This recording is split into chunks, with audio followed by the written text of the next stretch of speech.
Hey everyone, and welcome back to another Tesla weekly video for today. I hope you're all having a wonderful weekend so far. So in this video, I want to focus on Tesla sales out of Europe, China, some new announcement with regards to Tesla Energy and the whole solar business around the world. And of course, we have to talk about the Model 3 refresh, price reduction for the S and X and FSD as well, why this is happening right now. We're going to discuss all of that in this video, and at the end, we're going to have a look at the graph. So first things first. According to Tesla Chan, pretty reputable source, China Market News, demand for Model 3 Highland is now very high. Highland will attract many potential customers. And according to this account here, his referral orders are skyrocketing, as you can clearly see. Now apparently the new Model 3, there will be a performance one that will be launched in the fourth quarter at Giga Shanghai. So let's go over the main points, shall we? So the new Model 3 refresh, new sporty look outside, sleek interior, LED lighting inside which you can change the color for, by the way, new dash, ventilation system, better material quality, there is also a rear screen, and for the better material quality, I think that's very, very important because in the past we've heard a lot of comments, at least I heard a lot of comments about quality control when it comes to Tesla. I think we're going to be extremely happy with the results right now. 50% new parts compared to the older model, same motor, same battery, now range increase approximately by 12%. Aerodynamics is better, which makes it also 8% more efficient. There is a 30% decrease in wind and ambient noise, 25% improvement in impact noise, and 20% improvement in road noise. Improved noise cancellation is the result. Ventilated front seats, front bumper camera, 5% more storage, and the prices vary from country to country. In Europe, of course, I've taken the prices in Belgium. So rear-wheel drive, 45,970 euros, all-wheel drive, just under 54,000 euros, and then in China, that will be around $35,800. So in China, it's 12% more expensive now, Australia 7.8%, Germany 2.4%, France 2.4%, still nothing on the US market. Sales in Europe and China will begin in October, and in Australia in Q1 of 2024. Now, with regards to price cuts, so the Model S and X, there is no more standard range. There is now a 19% price cut, which means the price for the Model S dual motor all-wheel drive is now just under $75,000. For the Plaid one, just under $90,000. If you look at the X Plaid, that's also the same price, but the Model X dual motor all-wheel drive is now under $80,000, which means some of you might be eligible for the $7,500 tax credit. Oh, and now the paint options are also free. Now, if you look at this table that Farzad made, I think we're getting some interesting price options here. Of course, sometimes you want to put your products into different price categories, and sometimes you put it pretty close to a category that is a bit more expensive to push people to buy the more expensive option. It's a strategy being used in a lot of industries. And then last thing here, FSD, the price has been reduced from $15,000 to $12,000. Now, here's my assumption why everything happened at once. Well, you launch a new model, a very, very anticipated one as well, drives lots of traffic to your website. Now, not everybody that comes to the website will eventually buy a car. Some other people come to the website, look for the new Model 3, and then maybe I'll go for the Model Y. Or maybe now with the price reduction, maybe I'll go for the Model X, the Model S. Maybe before I wouldn't have bought FSD, now that it's $3,000 cheaper, maybe I will. And so you are using the traffic that this announcement made to maybe push customers into new funnels. Could be, and I mean, makes sense. And of course, we're now also anticipating that Cybertruck might be launching, I don't know, a month or two from now. That will definitely drive even more sales. Of course, it remains to be seen what the price will be for that. But of course, do share your thoughts down in the comments below. And if you enjoy this type of videos, leave it a thumbs up, subscribe if you have not. Would really appreciate that. And if you want to support me even further, do check out the link down in the description and in the pinned comment to get the top 10 best stocks to buy now. Or go to fool.com/couchinvestor. Thank you very much. And also thank you for the new member of the channel. Now, moving on to something a bit more interesting here, and then we'll jump into the energy part of the business. So Tesla may partner with Samsung for the autonomous driving chips for upcoming EVs. Now, some of you might be confused here because it says, as per a recent report from Business Korea, Samsung is reportedly becoming Tesla's provider for their primary provider for their 5th generation self-driving chip, hardware 5.0. You might say, we're not even at 4.0, why are they already talking about 5.0? Well, the same happened for hardware 4.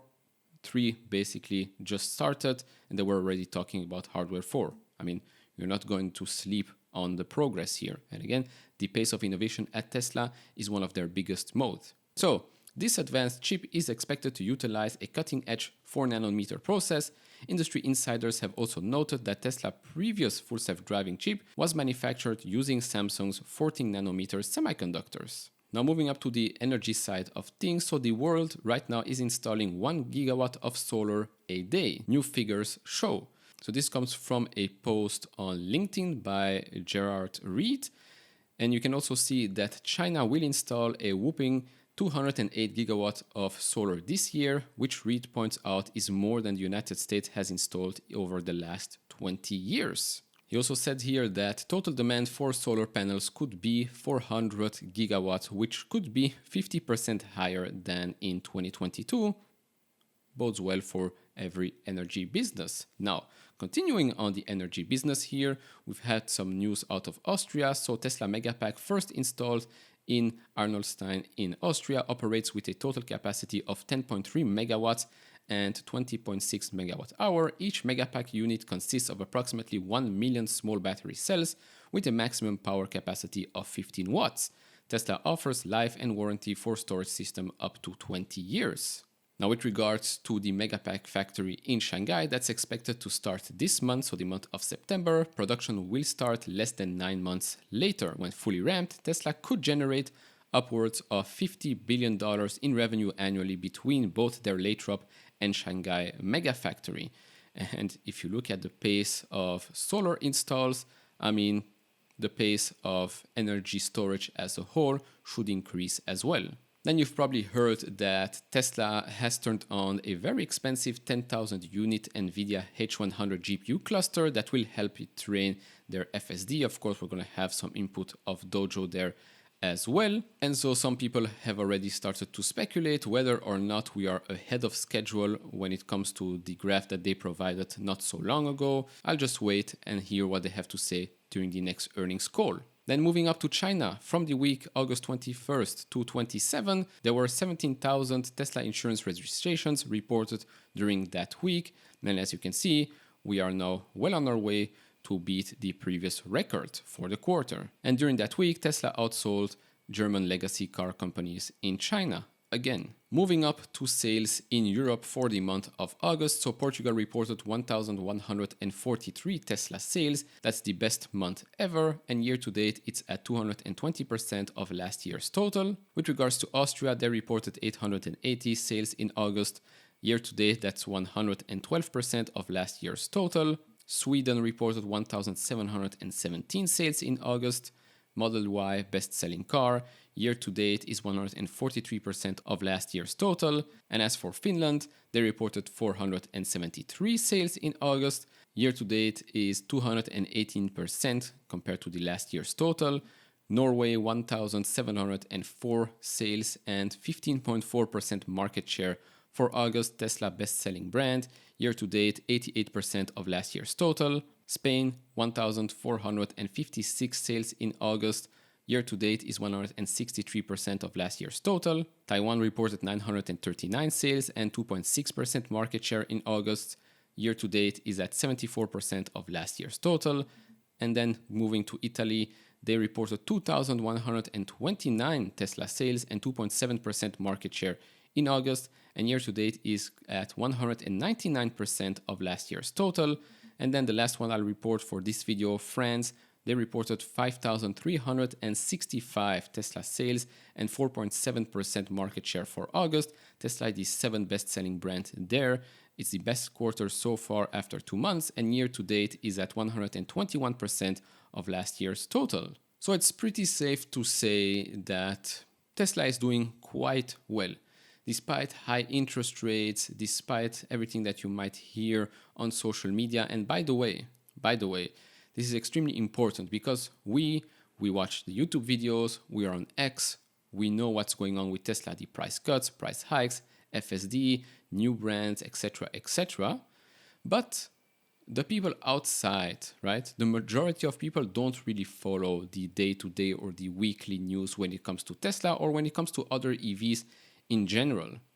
So every time you want to assume something based on something you see on social media, just think a bit and tell yourself, well, not everybody is going on social media to learn about Tesla or to learn about EVs. The majority of people don't know what's going on. And so, yes, some people might say Tesla has to advertise because they want to educate people, etc., etc. Well, talking about Tesla advertising, Yashu on X here posted another update. So Tesla is officially up to 200 ads live on the Google Ads network. Huge increase in the last 2 months, yet people keep saying Tesla is not running ads.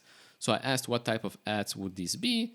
Almost all search, maybe a few display because there are pictures. So no videos yet, but hey, Tesla is already advertising. And then lastly here, the graph. So we're still here, cup and handle pattern. We actually broke out, which is exactly what you would like to see because this is supposed to be bullish.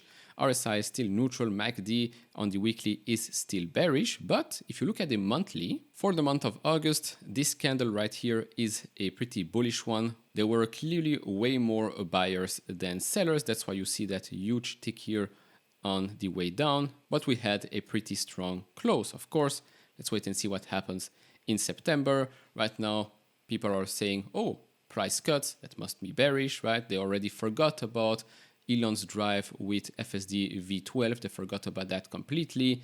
New Model 3 Highland margins might probably be better there. There is already a price increase on the previous Model 3.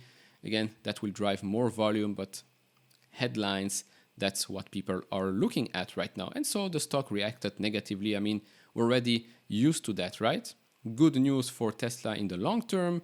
Then in the short term, the stock reacts negatively. It's been the story for a long time already.